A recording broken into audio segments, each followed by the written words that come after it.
lost a 4-0 lead, and now we're in overtime. I'm just as shocked as you probably are if you're an IU East fan, but it looked like, for the most part, IU East was going to walk away with a victory. Just even in the first half, IU East scored 2 goals, one by Linke, and okay, let me just back up here for a minute and just tell you what has happened so far in this matchup to where we have gotten to at this point. So I mentioned Lanky. He's got 3 goals this game. He's been doing tremendously, and although he was subbed out there near the end of or at least the beginning of the second half,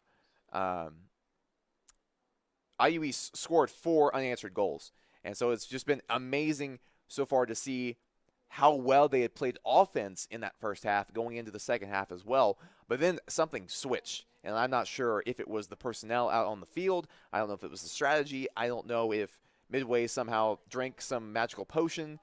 But Midway scored 4 unanswered goals. So both teams answered each other back and forth with unanswered goals. And now here we are, 4 apiece for IU East and also for Midway. Remember that IU East needs to either win or tie to go to the tournament. If they lose today, they are out. Midway is already out, so Midway isn't playing for fame or fortune or for glory. They're playing just to spoil IU East's dreams of getting into the tournament. So that is what we are looking at ahead.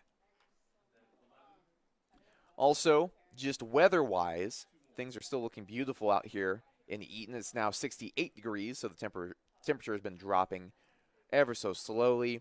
The wind is now down to 5 miles an hour, so basically it's not a factor anymore.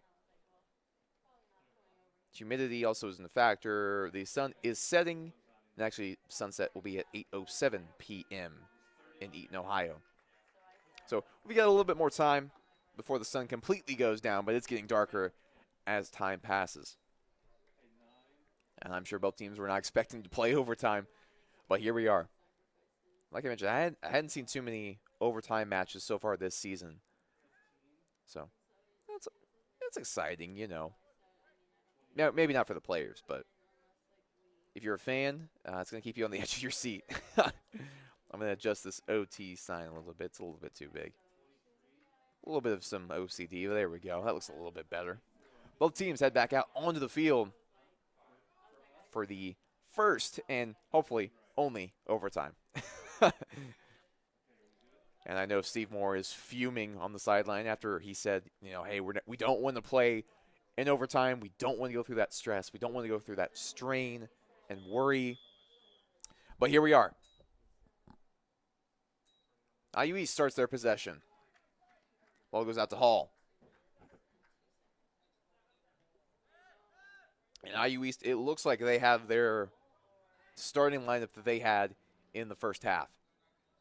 So, hey, if you're trying to simulate the success you had, that's going to be the best way to do it. Have the personnel that got you the goals, that got you in the position to get them. Remember that each overtime is only 10 minutes long. So we're not getting a whole nother 45 minutes, but I'm sure for almost everybody involved, that's a good thing.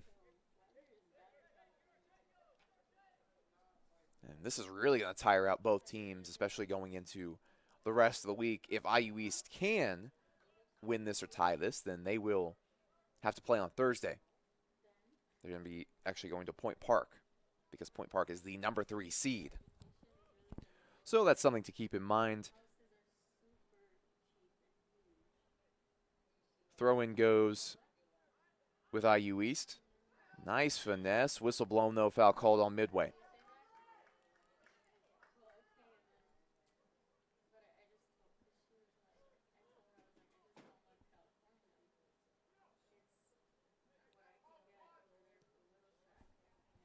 That ball near the goal box still kept in bounds, but whistle blown. And the ref is calling that off the arm of somebody. I believe that was off of IU East. So free kick for Midway.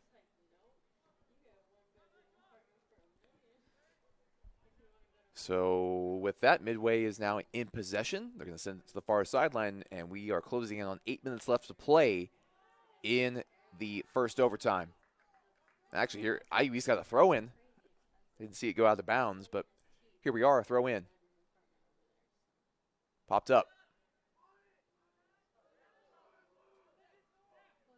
Battle for possession. Off the feet of Hall. Ferrari passing. Left side. And it's in.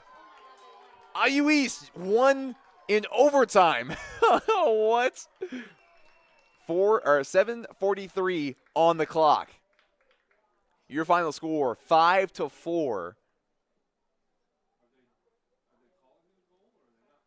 So the question is, are they calling it a goal or not? Because everybody's taking their time. I would assume that was the goal. Because if that's the case, it was Lanky with the goal, and Gustavo got the assist.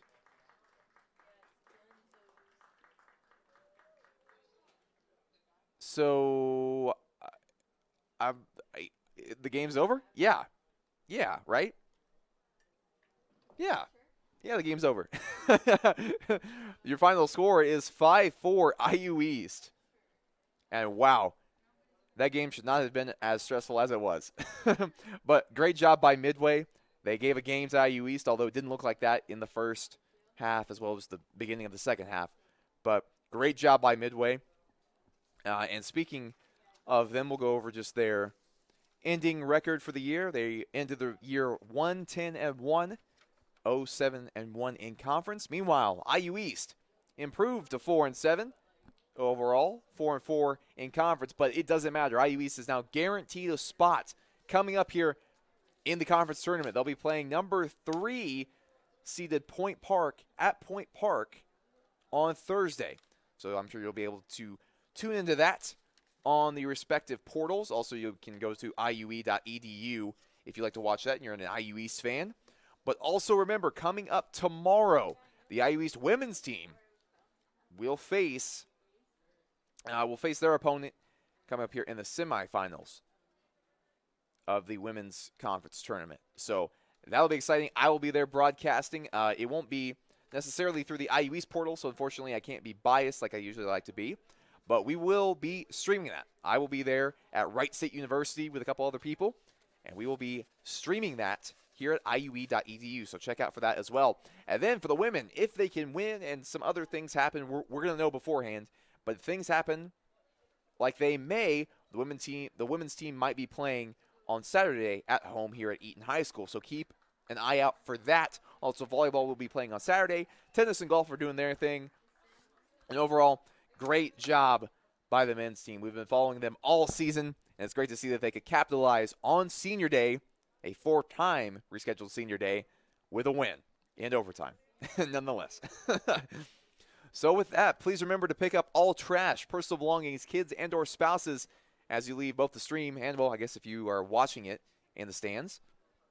And this has been IU East Men's Soccer here on the Red Wolves Sports Network.